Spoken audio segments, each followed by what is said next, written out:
Ramayanam episode 2. గత భాగంలో అయోధ్యలో నలుగురు దివ్య బాలకులు జన్మించారు.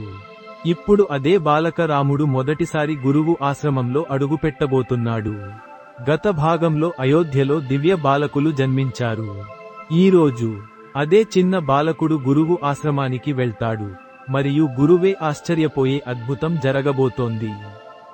గురు వశిష్ఠుని ఆశ్రమం. నలుదిక్కులా వేదాల ప్రతిధ్వని, యజ్ఞం యొక్క పవిత్ర సుగంధం, చెట్లపై పక్షులు, నేలపై జ్ఞాన ప్రవాహం. ఇక్కడే నలుగురు రాజకుమారులు విద్య నేర్చుకోవడానికి వచ్చారు. గురువు ఒక కఠినమైన ప్రశ్న అడిగారు. పెద్ద పెద్ద శిష్యులు మౌనంగా ఉండిపోయారు. అప్పుడే చిన్న రాముడు లేచి నిలబడ్డాడు. అతని కళ్లలో అద్భుత తేజస్సు, ఏ శాస్త్రంలోనూ లేని సమాధానం అతను చెప్పాడు. గురు వశిష్ఠుని కళ్ళు చెమ్మగిల్లాయి. ఆయన అన్నారు, కుమారా, నేను నీకు జ్ఞానం ఇవ్వాలనుకున్నాను, కాని ఈరోజు నువ్వు నాకు జీవిత సత్యాన్ని నేర్పించావు. గురువును కూడా వంగేలా చేసే శిష్యుడు లోకంలో అలాంటివాడు ఎవరూ లేరు.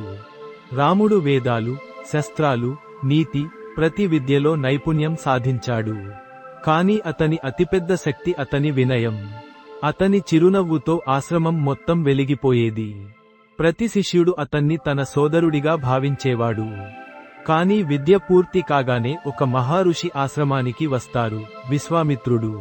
ఆయన రాజు దశరథుని ఒక కోరిక కోరతారు.